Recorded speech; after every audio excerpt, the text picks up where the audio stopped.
देखिए, अब मैं जो चीज़ आप लोगों से कहने जा रहा हूँ बहुत ही गौर से सुनिएगा। आप लोगों ने ये बात कभी सुनी नहीं होगी, कोई सुनाने वाला नहीं है। सवाल है कि व्हाट इज इंडिया, भारत क्या है? कोई नहीं जानता है। आप लोग सब इंडियन हैं। 135-140 करोड़ की आबादी है हिंदुस्तान में। पूछ लीजिए किसी से, एक नहीं बता पाएगा कि हिंदुस्तान क्या है। तो अब मैं आप लोगों को बताने जा रहा हूं और बड़े गौर से सुनिएगा।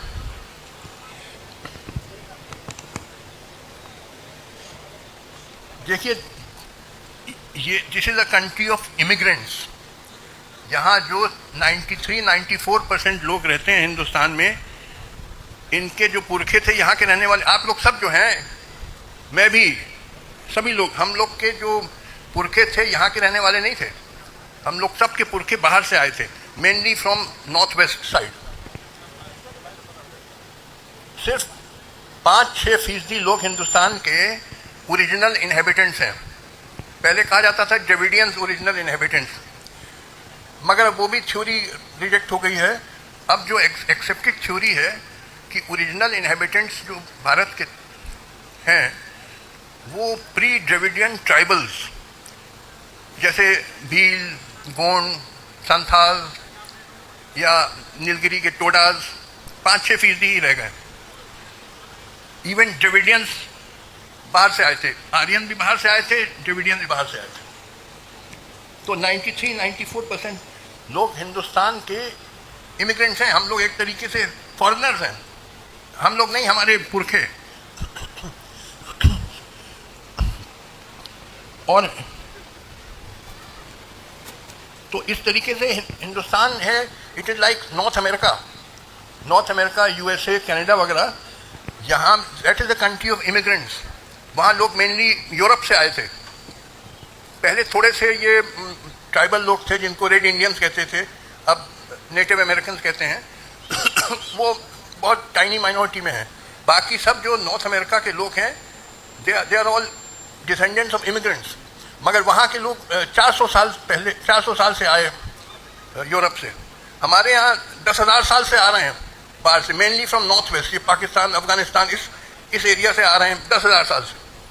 और हम लोग 93-94% हम लोग के पुरखे सब बाहर के उसी की तरफ हैं जो यहाँ आके बस गए।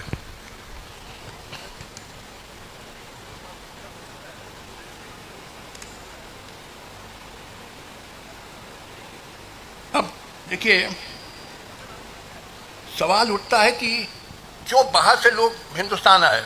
यहाँ से लोग बाहर नहीं गए, एक्सेप्ट अभी हाल में जो ये गए डायस्पोरा है, बड़े आईआईटी के इंजीनियर और डॉक्टर वगैरह गए, वरना सब बाहर से लोग हिंदुस्तान आते थे। क्यों यहाँ से नहीं जाता था बाहर? देखिए, उसका वजह क्या है कि लोग माइग्रेट करते हैं from uncomfortable areas to comfortable areas. ये बिल्कुल नेचुरल है, सब लोग आराम चाहते हैं। तो ये जो भारत है, ये बड़ी आराम की जगह थी। क्यों? क्योंकि इसमें फ्लैट लैंड था, समतल ज़मीन थी, उपजाऊ ज़मीन, फर्टाइल सॉइल, बहुत पानी, नदियाँ, तालाब थे। तो it was ideal for agriculture, it was paradise for agriculture. यहाँ से क्यों जाएगा कोई अफगानिस्तान जो बर्फीला है, 4-5 महीने बर्फ से ढका है और पथरीला है, पहाड़ी है, बड़ा तकलीफ दे जगह है। सब लोग आराम चाहते हैं। तो सब हिंदुस्तान से 10,000 साल से लोग आते रहे। मेनली नॉर्थ वेस्ट से आए, थोड़े से नॉर्थ ईस्ट से भी आए, क्योंकि नॉर्थ ईस्ट के लोग देखिए उनका चाइनीज फेस होता है, मंगोलॉइड फेस, ये नागाज वगैरह का। मगर मेनली नॉर्थ वेस्ट से आए हम लोग के सबके पुरखे। आप लोग सब, हम लोग एक तरीके से फॉरेनर्स हैं, इन द सेंस कि हमारे पुरखे फॉरेनर्स से बाहर से आए थे। We are not the original inhabitants of India. है? हाँ, पकड़ लो यार। और वो इसीलिए आए क्योंकि वो आराम चाहते थे। जहाँ पे आप चले जाइए, पूरे कश्मीर से कन्याकुमारी सब फ्लैट लैंड है, फर्टाइल सॉइल है, खूब पानी है, नदियां हैं, तालाब है, खेती के लिए बिल्कुल बड़ी अच्छी ज़मीन है।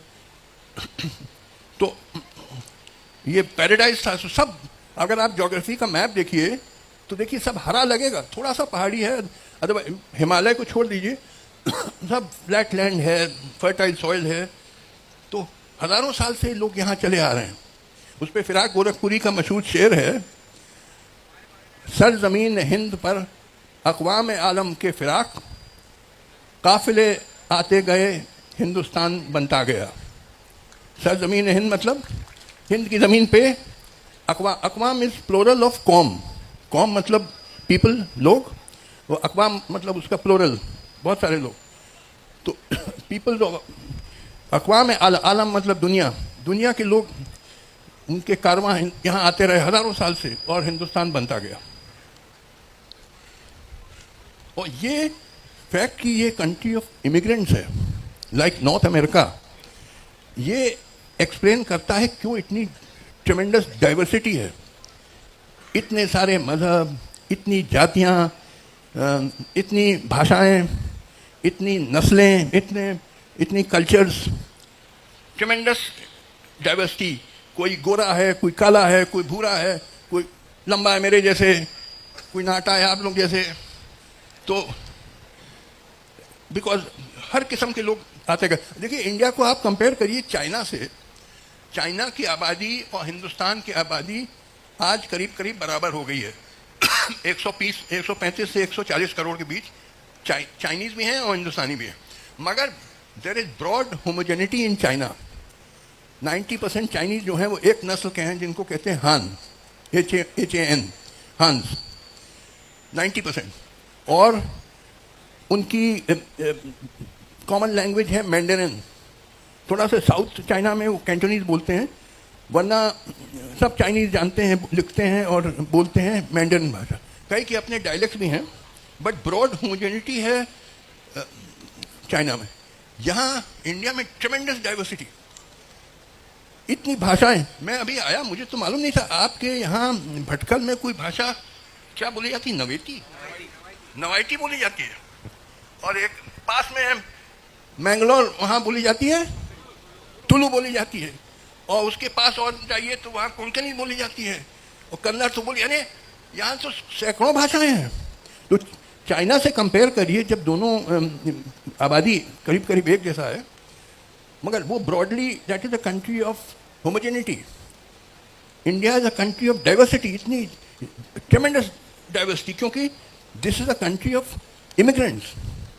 इमिग्रेंट को क्या कहेंगे, उर्दू में क्या कहेंगे कुरैशी साहब? Immigrant, Muhajir. हम लोग सब महाजिर हैं, सब हम लोग।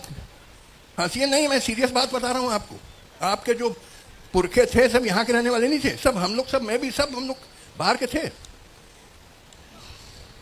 तो ये एक्सप्लेन करता है कि कितनी ट्रेमेंडस डाइवर्सिटी है, because we are a country of immigrants. जो भी इमिग्रेंट ग्रुप आता था हिंदुस्तान, वो अपना मज़हब, अपने तौर तरीके, अपनी कल्चर, अपनी भाषा लेके आता था। इसीलिए इतनी भाषाएं, इतने मज़हब, इतने तौर तरीके, कल्चर्स, ट्रेमेंडस डाइवर्सिटी है। तो मैं इसलिए बता रहा हूँ आपको ये बात कि अगर आपको हिंदुस्तान को चलाना है और तरक्की की तरफ ले जाना है, तो एक ही तरीका है कि सबको बराबर इज्जत दो। जो भी मज़हब हो, जो भी भाषा बोलने वाले हों, जो भी नस्ल के लोग हैं, सबको बराबर रिस्पेक्ट दो, इज्जत दो, वरना ये देश टूट जाएगा, ये चल नहीं सकता है, इसके टुकड़े टुकड़े हो जाएंगे।